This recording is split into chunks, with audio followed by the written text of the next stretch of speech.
કોઈ સાથ ન દેતું. કેમ આજે તમને કોઈ સાથ નથી આપતો? કેમ પપ્પા નથી એટલે. પપ્પા નથી એટલે આજે કોઈ સાથ પણ નથી આપતો? हरदम रखना अब हाथ ये सर યાદ આવે પણ હું રોમ નહીં રોમ ને તો વધારે યાદ આવે.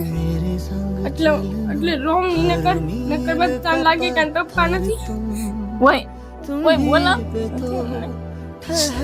એમ લાગે કે આ એકલા પડી ગયા. જીવું છું તો ખાલી આ છોકરા માટે. બસ એ મોટા થઈ જાય પછી ભલે કુદરત ને જે કરવું એ કરે, પણ આ મોટા થઈ જાય ને ત્યાં સુધી મને જીવાડજો. હું તો કેમ કે મારી પછી મારા છોકરાનું કોઈ નથી. મને ઘણા વિચાર આવે, હું રોજ રોઉં પણ રોજ છોકરાની સામે ન રહું. છોકરાની સામે રોઈ નથી શકતી, કોઈને કઈ નથી શકતી. પછી કોઈને કહી